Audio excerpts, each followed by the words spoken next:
करने की जरूरत है। गुंडागर्दी कौन कर रहा है यहाँ पे? जल्दी आ जाओ नीचे। दिखाओ ना तुम्हारा टिकट दिखाओ। अतुल बनो, आ जाओ नीचे आ जाओ। आपका टिकट उधर है, इधर नहीं है, सामने के डब्बे में है उधर। आ जाओ नीचे आ जाओ। बहुत हो गया तुम्हारा, गुंडागर्दी करने की जरूरत है नहीं। आ जाओ, ये बंदे की सीट है वो। हाँ। आप उधर जाके सो, उधर ऊपर जाओ। वो कैसे जाए? कैसे क्या भाई? सलमा बोल रही है ना कि वो सीट उसका है तो है, जैसे वह बोर्ड वाले बोला करते थे। अब जाओ तुम लोग, करो कोर्ट में केस, चैलेंज करो, क्योंकि पुलिस बुलाओगे तो पुलिस का हालत कुछ सलमा ऐसा कर देगी।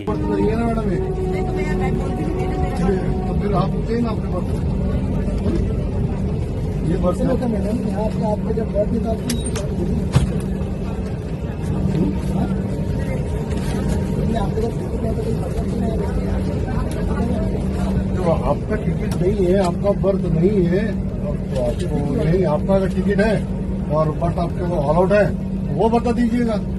यहाँ सलमा दूसरे की सीट पर अपना तशरीफ यानी पिछवाड़ा को चिपका कर बैठ गई है, यूं कहें तो कब्जा कर लिए।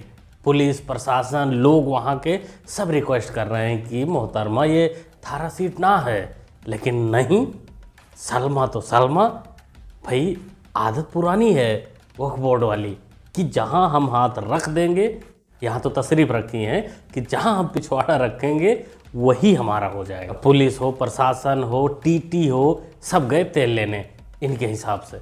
बाकी भीड़ में से एक बंदा बोला था कि लेडीज़ पुलिस बुलाओ, इतना कहते ही भड़क गई सलमा, तुरंत अपना तशरीफ उठाई और उस बंदे को जाकर थप्पड़ जड़ दी पुलिस टीटी के सामने, और पुलिस प्रशासन देखती रहेगी। वैसे ये वीडियो यहाँ प्ले नहीं करूँगा क्योंकि यहाँ दिखाने लायक नहीं है, लेकिन आप उसे टेलीग्राम पर जाकर देख सकते हैं इस QR कोड को स्कैन करके। मेरी ओयो में बनाई थी, मेरी वीडियो है उसके पास, तो मेरे हस्बैंड के पास तक उसने वीडियो शेयर करी है। कल रात में बोल रहा है कि अपने हस्बैंड को छोड़ मेरे साथ मेरी रखेल बन के रहे। कार्रवाई हुई इस चीज के लिए और अंदर करवाया जाए। वो ऐसा क्या मामला है? मेरा ये मामला है कि मतलब एक लड़का था जो मुझे इंस्टाग्राम पे मिला था, उससे मेरी दोस्ती हुई। लड़के का नाम साहिल था। कितने दिन पहले आपकी दोस्ती हुई थी? मेरी उससे 4 मंथ पहले दोस्ती हुई थी। उसमें मेरे हस्बैंड की अनबन चल रही थी, तो इस चलते मेरी उससे बात हुई। उसने मतलब प्यार का दिलासा दिलाया कि मेरे हस्बैंड को ना इस तरीके से मुझसे अलग कर दिया था, मेरा माइंड को फ्रेश कर दिया।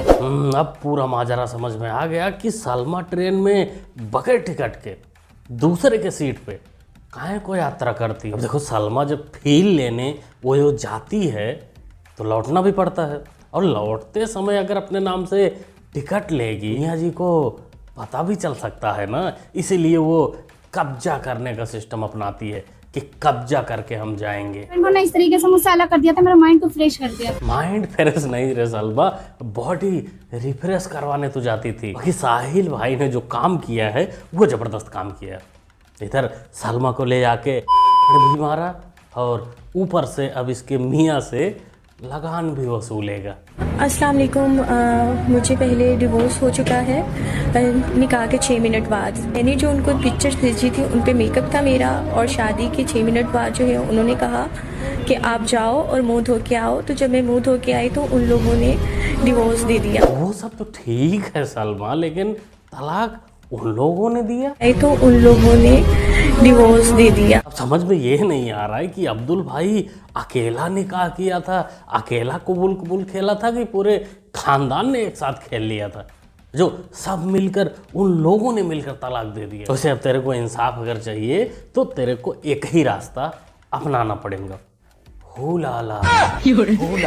ना तो ये तलाक ली, ना तो तुमने इज्जत के दिन पूरे करे, और इज्जत के दिन के पूरे करने के बाद में फिर दूसरे से निकाह होता है, फिर वो भी एक रात रखेगा, फिर तुम्हें वो तलाक देगा, फिर तुम्हारी इज्जत के दिन पूरे होंगे। फिर तुमने एक आदमी को होते हुए जैसा कांड करा क्यों? और फिर भी अगर तुम कानूनी कार्रवाई जो करने के बाद में फिर तुम इसी घर पे आओगी तो हमारे मोहल्ले में कितना फर्क पड़ेगा। ये बोल रही है एक्सपीरियंस वाली सलमा कि गाँव की इज्जत बचाने के लिए तेरे को अपना इज्जत ओयो में जाकर उछालना ही पड़ेगा, बेचना ही पड़ेगा। आई मीन टू से हो लाला खेलना पड़ेगा, तभी जाकर तेरे को घर में दोबारा एंट्री मिलेगी। पुलिस की तानाशाही बहुत ज़्यादा बढ़ गई है और मुझे पुलिस की तरफ से नोटिस मिली है, हालांकि मैंने उसे रिसीव नहीं किया, लेकिन उसके बावजूद उन्होंने व्हाट्सएप के ज़रिए मुझे भेजा है नोटिस, जिसमें 10 लाख का मुचलका भरना है और 10-10 लाख की 2 श्योरिटीज़ देनी है, और इसको मैं कोर्ट में अपील करूंगी यकीनी तौर पर।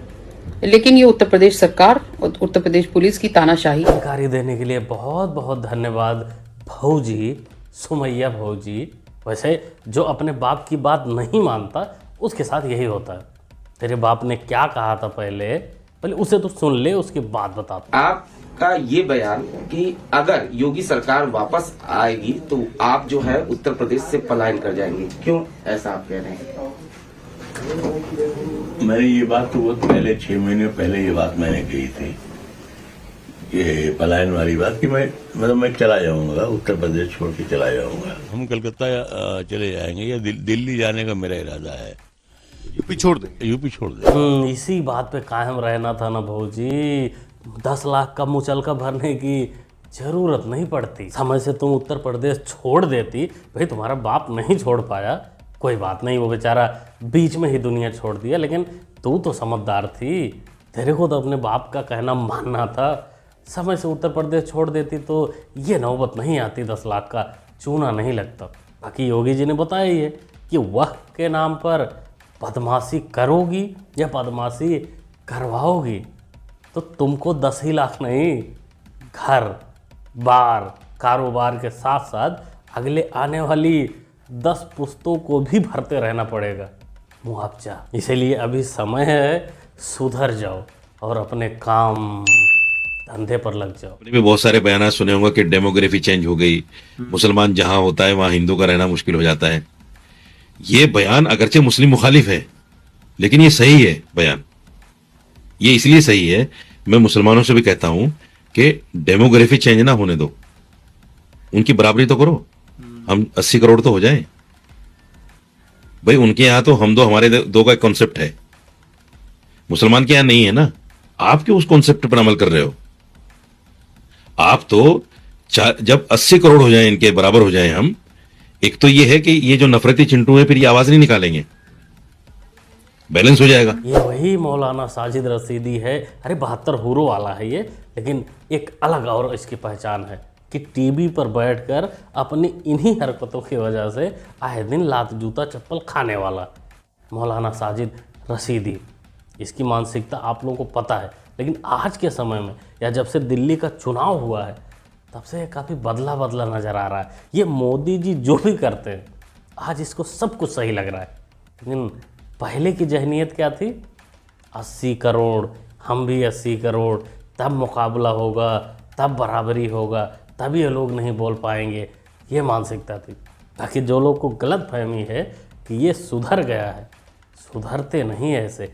2 मुँहे साहब एक मुंह से वार करना कुछ दिनों तक बंद कर सकते हैं, लेकिन मौका मिलते डसना नहीं छोड़ेंगे। सौगातें मोदी दे दिए, 2 दिन के बाद 31 को ईद था और तुरंत 2 तारीख को वक्फ अमेंडमेंट बिल आ जाता है सदन में। इन मुसलमानों के साथ मजाक था कि नहीं था? देश के मुसलमान भाइयों का अपमान था कि नहीं था? अरे हमारे देश के मुसलमान जानता इस बात को कि तुम 2 दिनों के बाद इस तरह से मुसलमानों के साथ करोगे तो तुम्हारा सौगातें मोदी नहीं लेता, ठुकरा देता, लौटा देता वापस। पांडे जी थोड़ा धीरे, नहीं तो पिछवाड़े से जान निकल जाएगी। माना कि बचपन में नहीं दिया गया है दूध, माँ का दूध नहीं मिला, ऐसे साजिद रशीदी का लाया हुआ ला से दूध पिए हो तो तकलीफ समझ सकते हैं। बॉडी में जान कम हो जाती है तो बात जो होता है वो लंबी लंबी निकलता है।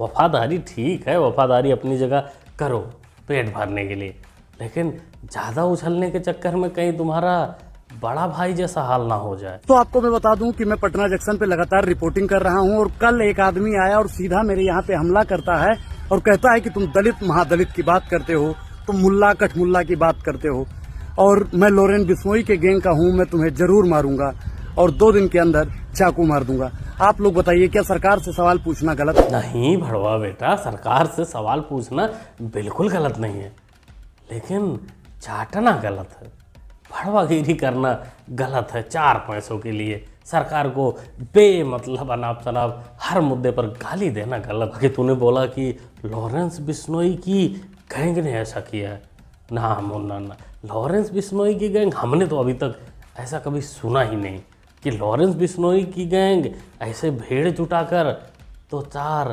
थप्पड़ बजाती है। नहीं, वो थप्पड़ नहीं बजाती, पीटने घसीटने वाला काम नहीं करती। अरे उनकी गैंग तो सीधा, खैर छोड़ो, हम तो यही कहेंगे सेफ रहो, सुरक्षित रहो। दलाली करते रहो।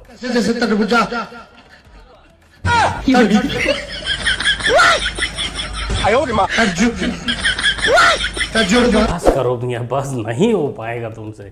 बिहार चुनाव आने वाला है।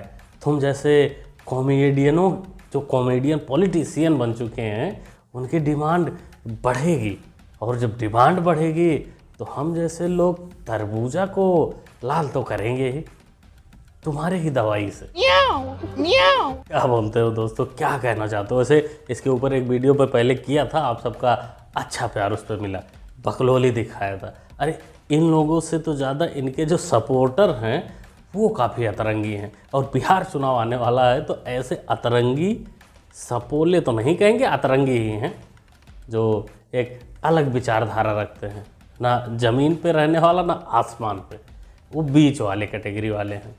तो उनसे भी मिलवाते हैं आने वाले समय में, जब चुनाव और ज़्यादा नज़दीक आएगा तो इन लोगों की बकलोली भी अच्छी आएगी, दिखाएंगे आपको। क्या बोलते हैं वीडियो के बारे में, कमेंट करके बताइए। बाकी मुन्ना भाई को सपोर्ट भी कर सकते हैं चैनल को सब्सक्राइब करके, जो कि सब्सक्राइब करना होता है बिल्कुल फ्री।